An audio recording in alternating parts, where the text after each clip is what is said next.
we didn't plan the succession accordingly, sehingga justru malah backfire terhadap kita punya employee moral dan engagement.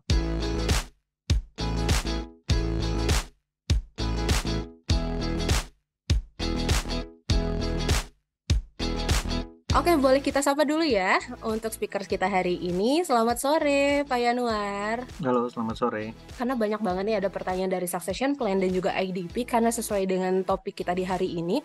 Tapi mungkin kita selaraskan dulu kali ya, Pak. Dan Bapak juga sebagai instruktur dari Mekar University juga nih, boleh dikasih tahu nggak sih, Pak, kalau succession plan dan juga individual plan ini atau individual development plan ini tuh sebenarnya ada perbedaan dan masing-masing itu definisinya apa sih, Pak? Jadi kalau kita berbicara mengenai succession planning dan individual development planning, it's something yang different tetapi di dalam it interlink gitu kan, saling berhubungan tapi berbeda. When we are talking about succession planning, ini adalah bagaimana kemudian kita bisa merencanakan persiapan successor secara sehat. Kalau kita nggak punya succession planning yang baik, ketika kita kehilangan leader di dalam suatu organisasi, kita akan sangat bingung untuk mencari pipeline talentnya ini kemana. Sehingga kemudian kita juga bisa lebih targeted ketika kita mau mengadakan talent development program, gitu kan. Sehingga kita bisa mengadakan talent development program yang membantu para successor ini untuk lebih siap mengemban tugas di atasnya. Dan ini nyambung ke individual development plan. Karena pasti kayak tadi saya sampaikan, successor A di mana itu Budi dan Tony, atau successor C di mana itu Tina dan Susi, masing-masing orang pasti punya development plan yang slightly different. Nah, fungsi dari individual development plan adalah membantu untuk mengcapture masing-masing individu apa yang mereka harus kembangkan. Sehingga ketika kita melakukan diskusi terkait dengan succession planning, ketika kita juga melakukan diskusi mengenai talent yang ada, kita kemudian bisa lebih spesifik dan targeted what kind of development intervention untuk masing-masing dari mereka. Nah, penjelasan lengkapnya juga ada di dalam kursus succession planning yang saya kemudian menjadi pengajarnya di situ. Kemudian kalau ternyata ya kita sudah rekrut orang yang udah cocok banget nih, oh dia teknikalnya jago, kemudian leadershipnya jago, apakah masih perlu pengembangan? My perspektif adalah yes or no, ya kan? Nggak perlu kalau untuk di posisinya dia saat ini, karena sudah very fit, ya kan? Tetapi, again, karir seseorang tidak akan berhenti di posisi dia saat ini, gitu kan? Kan kita juga harus memikirkan terhadap karir seseorang 1, 2, 3, 4, 5 tahun ke depan. Sehingga itu juga kemudian menjadi salah satu fungsi dari IDP dan succession planning. Karena succession planning juga membantu individu untuk melihat karir path-nya, dia ke depan akan kemana. Ternyata IDP dan succession plan ini emang penting banget ya teman-teman semuanya untuk perusahaan dan juga untuk karyawan itu sendiri. Nah, tapi sebenarnya butuh juga nggak sih ketika kita sudah plan untuk succession ini, kita perlu juga hire orang-orang dari eksternal? Can be a few possibilities. When we are doing a succession planning exercise, ya, not necessarily kita bisa mengidentifikasi bahwa semua posisi itu kita punya internal ready successors, ya kan?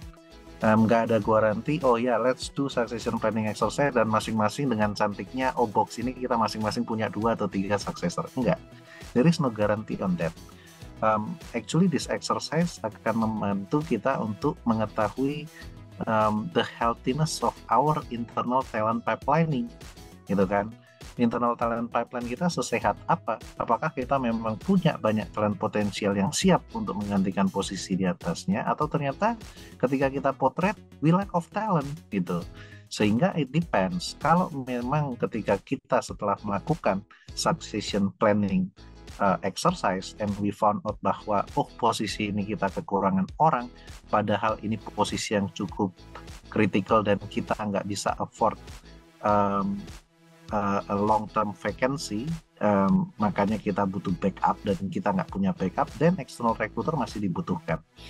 Tetapi external recruiternya ini lebih berfungsi untuk preparing the future successor gitu kan, atau menjadi backup posisi saat ini. Recruiter ini bukan untuk langsung menggantikan orang di atasnya, for example. Ada satu poin yang pengen aku emphasize. Kenapa kemudian external recruitment ini harus kita minimalisir kalau kita punya talent pipeline yang sehat.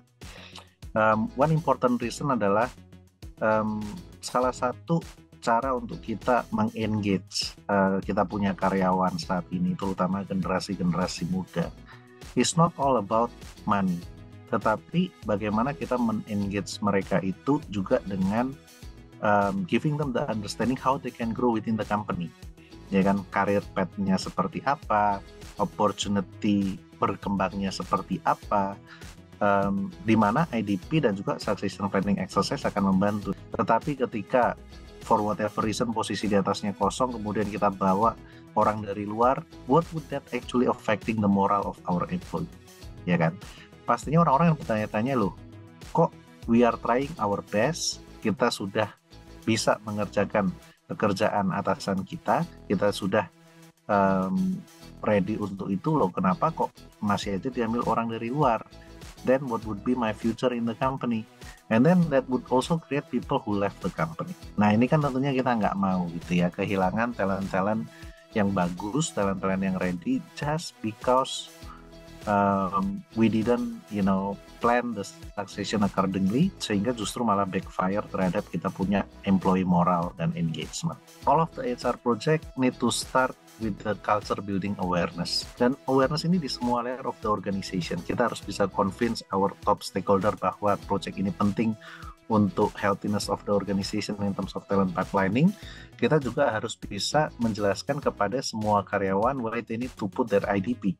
And it's not easy, gitu kan? Karena apa? Karena kita melihatnya dari HR perspektif ini penting. Tetapi apa yang kita rasa penting, karyawan-karyawan itu belum tentu merasa penting.